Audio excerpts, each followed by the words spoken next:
नमस्कार। प्रस्तुत है खुशवंत सिंह की लिखी कहानी मेरी मृत्यु। मैं बुखार से बिस्तर पे पड़ा हूँ। बुखार ज्यादा नहीं है। दरअसल परेशानी की कोई बात नहीं है, क्योंकि मैं अकेला अपनी देखभाल के लिए छोड़ दिया गया हूँ। मैं सोचता हूँ कि अगर टेम्परेचर एकदम ऊंचा चढ़ गया तो क्या होगा। मैं मर सकता हूँ। मेरे दोस्तों पर काया बीतेगी। मेरे दोस्त भी बहुत हैं और वे मुझे चाहते भी हैं। मैं सोचता हूँ कि अखबार वाले मेरे लिए क्या छापेंगे। वे मुझे दरगुजर नहीं कर सकते।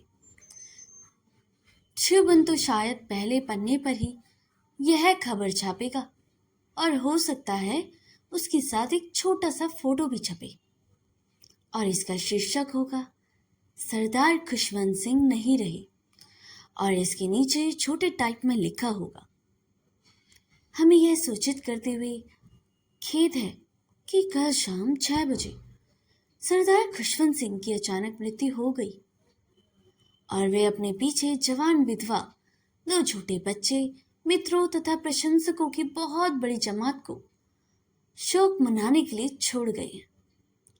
ज्ञात हो कि सरदार साहब 5 साल पहले अपने शहर दिल्ली से लाहौर बस जाने के लिए आए थे। इस बीच उन्होंने कोर्ट में बड़ी उन्नति की और राजनीति में भी नाम कमाया। सारे सूबे में उनकी कमी महसूस की जाएगी। उनके निवास पर जो लोग शोक व्यक्त करने आए हैं, उनमें प्रधानमंत्री के सचिव, चीफ जस्टिस के सचिव और कई अन्य मंत्री और हाई कोर्ट के जज भी शामिल हैं। चीफ जस्टिस महोदय ने एक प्रेस व्यक्त करते हुए कहा, इस व्यक्ति का देहांत हमारा प्रदेश महसूस कर रहा है। मृत्यु के क्रूर हाथों ने एक उदीयमान प्रवक्ता हमसे छीन लिया है। प्रश्न के नीचे लिखा होगा, आज रात 10 बजे उनका दाह संस्कार संपन्न किया जाएगा। मुझे अपने लिए और अपने मित्रों के लिए शोक महसूस होता है। मैं आंखों से निकलते हुए आंसुओं को रोक नहीं पाता, जो मेरी मौत पर रोने के लिए व्यक्त हो उठे हैं। लेकिन मुझे यह सोचकर खुशी भी होती है कि इतने ज्यादा लोग मेरा मातम करेंगे। इसलिए मैं फैसला करता हूँ कि मर भी ही जाऊं, जरा मजा करने के लिए। शाम को प्रेस के लिए काफी वक्त छोड़कर कि उन्हें यह खबर मिल जाए, मैं प्राण त्याग देता हूँ। फिर अपने लाश से बाहर निकलकर मैं दरवाजे पर लगी ठंडी पत्थर सी सीढ़ियों पर मजा लेने के लिए बैठ जाता हूँ। सवेरे का अखबार मुझे मेरी पत्नी से पहले ही मिल जाता है। इस पर झगड़ा होने का सवाल ही नहीं है, क्योंकि मैं पहले ही नीचे आ गया हूँ और यूं भी इस वक्त वह मेरी लाश के पास घूम ही रही होगी। चुबन ने तो धोखा दिया। तीसरे पेज के एकदम नीचे पहले कॉलम में मृत व्यक्तियों की सूची के रिटायर्ड अफसरों के नामों के साथ मेरा भी नाम छप दिया गया था। मुझे एक गुफ्त होती है, यह जरूर उस विशेष संवाददाता शफी का काम होगा। वह मुझसे चिढ़ता था, लेकिन मैंने नहीं सोचा था कि वह इतने नीचे गिर जाएगा कि मेरे मरने पर मेरा नाम अच्छे ढंग से छापने से परहेज करेगा। खैर, जो हो, वह सारे सूबे में मेरे पहचाने वालों के शोकदार छापने के लिए जरूर मजबूर होगा। उनकी तो जैसे छड़ी लग जाएगी। मेरे दोस्त यह कमी पूरी कर देंगे। हाई कोर्ट में अखबार सवेरा होते ही डाल दिया जाता है। मेरे वकील दोस्त कादिर ने घर में सूरज निकलने से पहले ही पहुंच जाता है। कादिर के घर के लोग जल्दी उठने वालों में से नहीं है। दरअसल 9 बजे से पहले कोई भी बाहर नहीं निकलता, लेकिन कादिर उसूलों का पक्का है, इसलिए अखबार सवेरे जल्दी ही आना चाहिए, भले ही उस पर नजर न डाली जाए। हमेशा की तरह कादिर 9 बजे तक बिस्तर से नहीं निकला।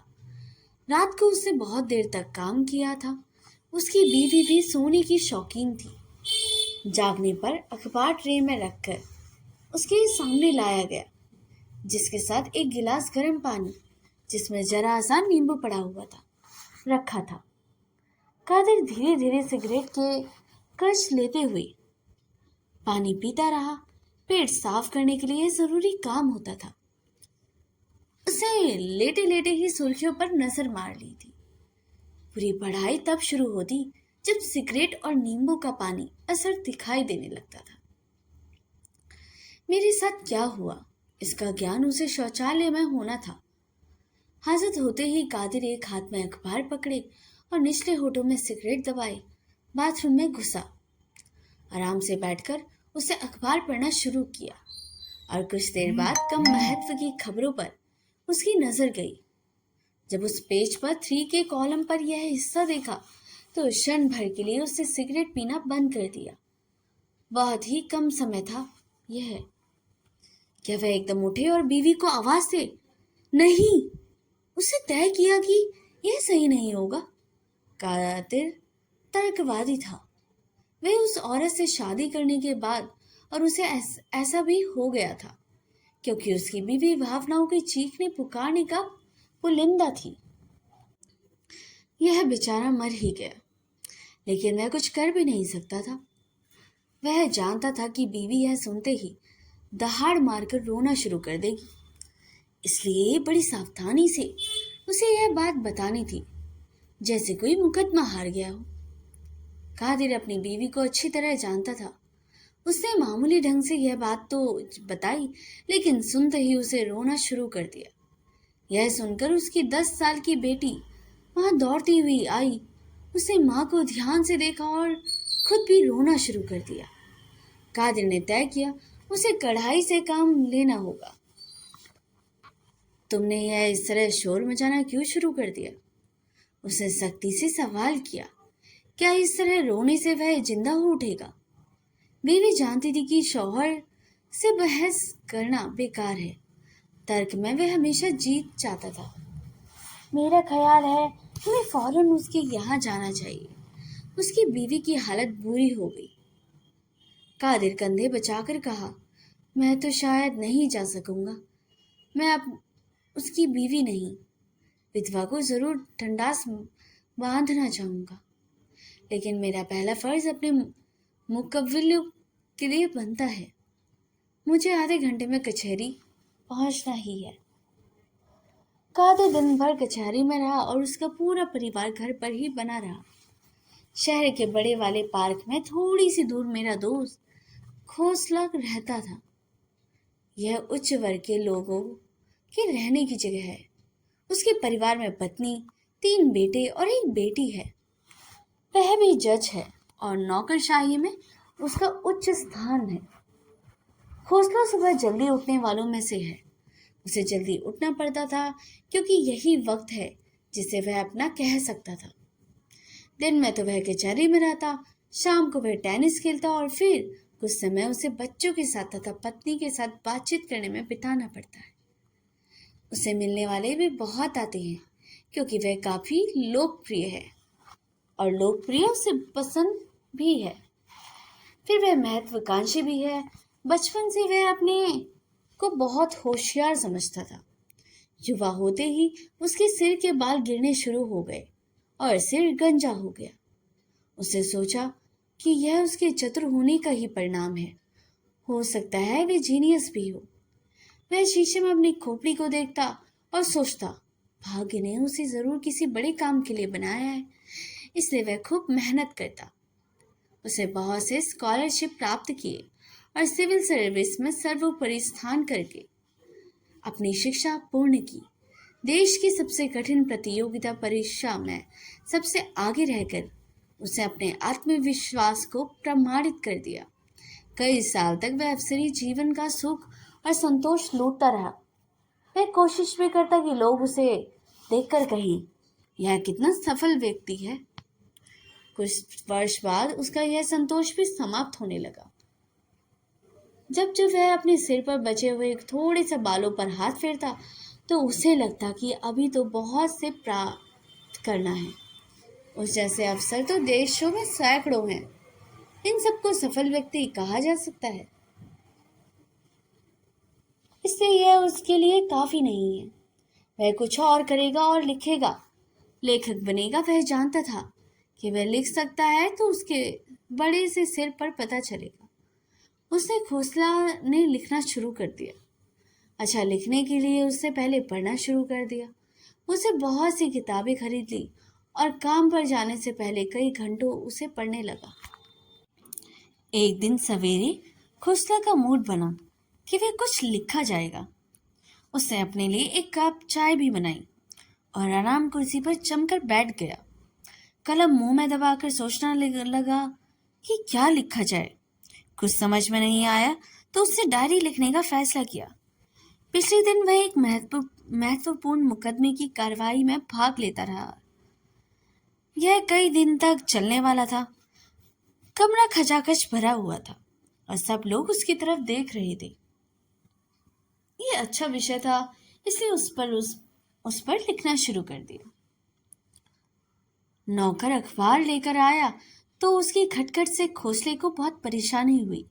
उसे अखबार खोला और देखने लगा कि आम जिंदगी में क्या क्या हो रहा है। खोसले की रुचि देश और दुनिया की खबरों में ज्यादा ना होकर समाज की खबरों में थी, यानी जिसकी शादी हुई, कौन पैदा हुआ, कौन मर गया। इसलिए उसने पहले तीसरा पन्ना खोला और पहले कॉलम पर नजर डाली तो वह एकदम चौकन्ना हो उठा।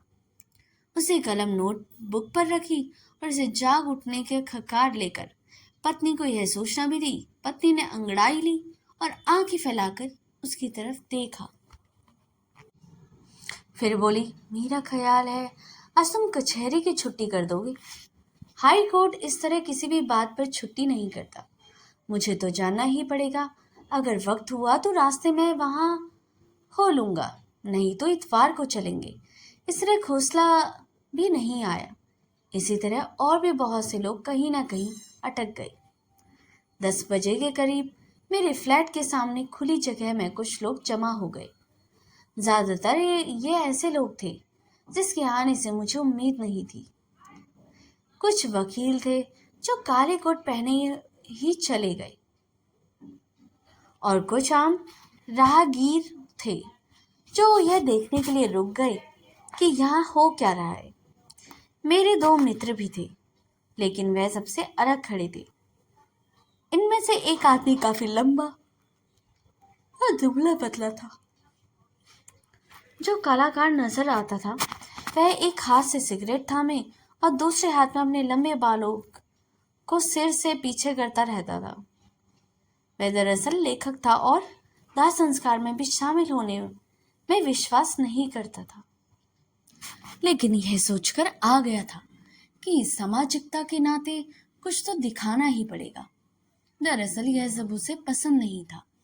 उसे लगता था कि लाश से कीटाणु फैल सकते हैं। इससे वह लगातार सिगरेट फूंक रहा था और उसके धुएं की एक दीवार सी बनाकर अपनी रक्षा कर रहा था। दूसरा दोस्त कम्युनिस्ट था। छोटे कद का दुबला सा आदमी, घुंघराले बाल और बाज जैसी नजर। उसके भीतर छिपे ज्वालामुखी का कोई निशान उसके शरीर से नहीं मिलता था। वह दुनिया की हर बात को मार्क्सवादी नजरिए से देखता था और भावनाओं को उसके जीवन में कोई स्थान ही नहीं था। इसलिए मृत्यु जैसी घटना उसके लिए महत्व ही नहीं थी। उसके लिए उद्देश्य उससे ज्यादा महत्वपूर्ण था। वह लेखक से बात कर रहा था, आप कहाँ तक इनके साथ जाएंगे? मैं कॉफी हाउस से घर चला जाऊंगा। आप तो आखिर जा रहे हैं ना? अरे नहीं, कम्युनिस्ट ने जोर देकर कहा। दरअसल मुझे 10 बजे एक मीटिंग में जाना है। वह मेरा ख्याल था कि 9:30 बजे तक यहाँ से निबट जाऊंगा, लेकिन हमारे देश में वक्त की कीमत जानता कौन है। अभी तो पार्टी के दफ्तर में जा रहा हूँ। आपको कॉफी हाउस में 11:30 पर मिल जाऊंगा। और हाँ, अगर मौका मिले तो शव की गाड़ी के ड्राइवर से पूछना कि क्या वह तांगा यूनियन का मेंबर है। अच्छा। थोड़ी देर बाद एक काली सी शव ले जाने वाला गाड़ी आई, जिसके एक 4 हड्डियों वाला दुबला पतला भूरे रंग का घोड़ा खींच रहा था। वह घर के दरवाजे पे आकर रुक गई। घोड़ा और उसका मालिक अफसर की गंभीरता से पूरी तरह बेखबर थे। ड्राइवर आराम से बैठा पान खा चबा रहा था और भीड़ को देख रहा था। मैं सोच रहा था कि इन लोगों से कितना पैसा वसूला जा सकता है। तभी अचानक घोड़े ने पेशाब करना शुरू कर दिया, जिसकी तेज धार से बचने के लिए जो ईंट के फर्श से उछल उछल कर चारों तरफ फैल रहा था, लोग इधर उधर भागने दौड़ने लगे। भीड़ को ज्यादा इंतजार नहीं करना पड़ा। मेरा शरीर सफेद कपड़े में लपेटकर बाहर लाया गया और गाड़ी में रख दिया गया। उस पर फूल डाले गए। अब जुलूस चलने के लिए तैयार था, लेकिन चलने के लिए यह मेरा एक और दोस्त साइकिल पर वहां आ पहुंचा। यह एक सांवला और गदगदा सा था। साइकिल के कैरियर पर कई किताबें रखी हुई थी और शक्ल सूरत से यह आदमी कोई विद्वान प्रोफेसर लगता था। गाड़ी को देखकर वह उतर गया। मृत व्यक्ति के प्रति उनके मन में आदर था और उसे व्यक्त करना भी चाहता था। उसे साइकिल भीतर हॉल में रखी, उस पर ताला लगाया और भीड़ में शामिल हो गया। जब मेरी पत्नी मुझे अंतिम विदा देने के लिए नीचे उतर कर आई तो वह उसकी दिशा से देखकर द्रवित हो उठा। उसे अपनी जेब से एक छोटी सी किताब निकाली और एक पृष्ठ खोला। फिर लोगों के बीच से होता हुआ वह पत्नी की ओर बढ़ा। आंखों में आंसू भरकर उसे देखा और यह किताब उसे पकड़ा दी। मैं आपके लिए गीत लाया हूँ, इससे आपको धीरज प्राप्त होगा। यह कहते हुए फफक कर रोने लगा और आंसू को रोकता हुआ पीछे हट गया। फिर उसे एक आह भरकर जैसे उसे अपने कहा, यह मनुष्य जीवन का अंत है, यही सत्य है। उसे धारणाओं के रूप में सोचना और बात करना पसंद था, लेकिन ये धारणाएं गंभीर होती थी और मौलिक विचार की तरह नई और ताज़ी लगती है। बुलबुलों की तरह वह अपने से बोलता। बुलबुले की तरह क्षणिक है हमारा जीवन, लेकिन कोई एकदम मरकर गायब नहीं हो जाता ना। पदार्थ नष्ट नहीं हो सकते, वह केवल रूप बदल सकता है। गीता में यह बात बड़ी खूबसूरत ढंग से कही है। मैं जिस प्रकार मनुष्य पुराने वस्त्र उतार कर नए वस्त्र पहनता है, उसी प्रकार यह आत्मा इत्यादि। प्रोफेसर विचारों में डूब रहा था।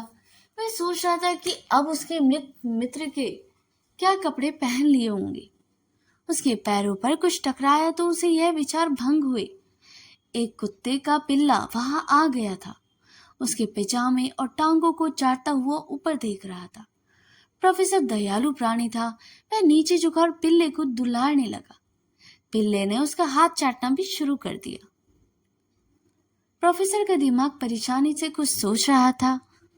उसकी शव पर नजर डाली और फिर इस गुलगुले पिल्ले को देखा। यह भी ईश्वर की सृष्टि का अंग है। जिस तरह मनुष्य पुराने कपड़े उतार कर दूसरे कपड़े पहनता है, उसी प्रकार आत्मा भी।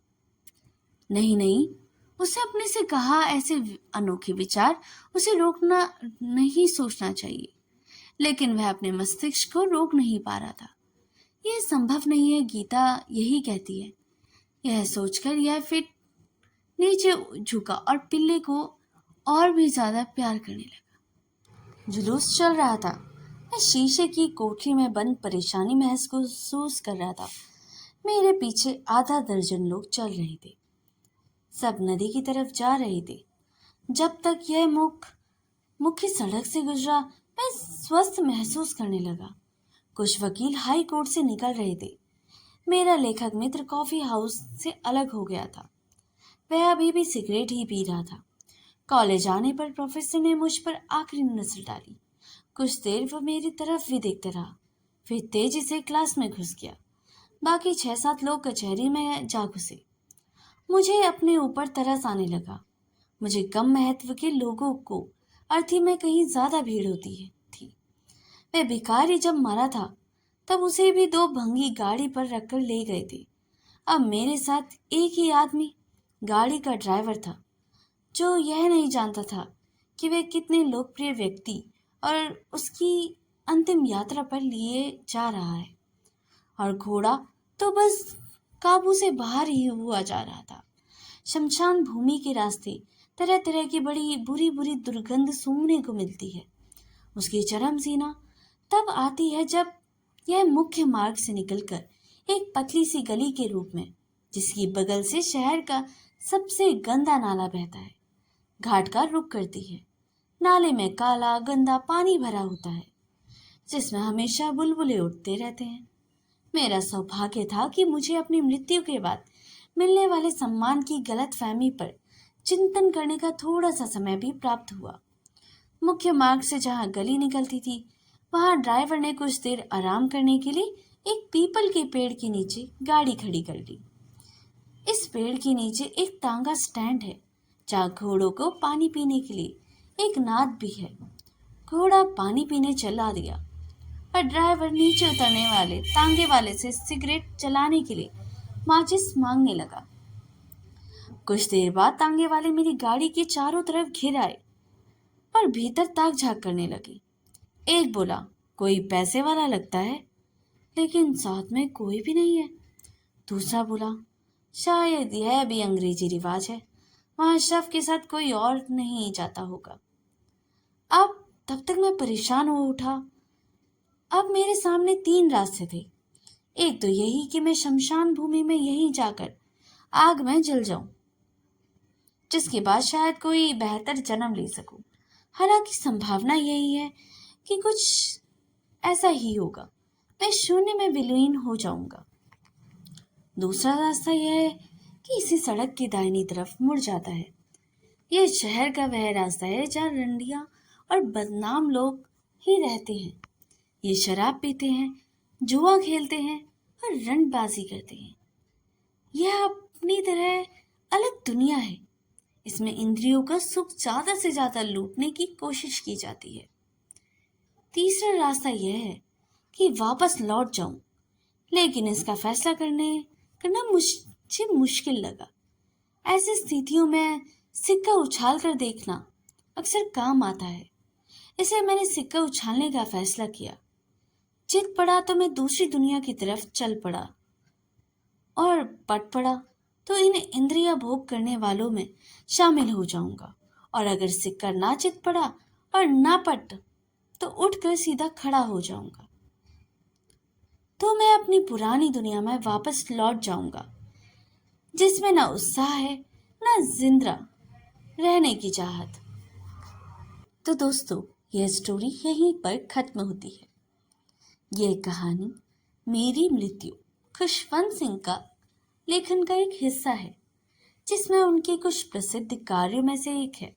यह कहानी एक ऐसे व्यक्ति के बारे में है जो अपनी मृत्यु के करीब है और अपने जीवन के बारे में सोचता है। वह अपने जीवन के अनुभवों, अपनी गलतियों, अपनी सफलताओं पर विचार करता है। कहानी में अपने जीवन के अर्थ और उद्देश्य पर सवाल भी उठाता है। वह अपने जीवन के अंत में अपने कर्मों का फल भी भोगता है। यह कहानी एक ऐसे भारतीय व्यक्ति के बारे में है जो ऑक्सफोर्ड में पढ़ता है और उच्च वर्गीय अंग्रेजी संस्कृति और जीवन शैली को भी अपनाता है। हालांकि उसे ब्रिटिश औपनिवेशिक अधिकारियों द्वारा खारिज भी किया जाता है। लेखक ने एक ऐसे व्यक्ति के जीवन और मृत्यु के बारे में बताया है जो अपनी संस्कृति और पहचान से दूर चला गया। लेखक ने यह भी दिखाया कि कैसे एक व्यक्ति अपने जीवन के अंत में अपने कर्मों का भी फल भोगता है। यह कहानी एक महत्वपूर्ण संदेश भी देती है कि हमें अपने जीवन को अर्थपूर्ण बनाने और अपने कर्मों के प्रति जिम्मेदार रहने की आवश्यकता भी है। अगर आपको ये स्टोरी अच्छी लगी हो तो इसे लाइक, सब्सक्राइब और शेयर करना ना भूलिएगा। मिलते हैं अगली कहानी में। तब तक के लिए धन्यवाद।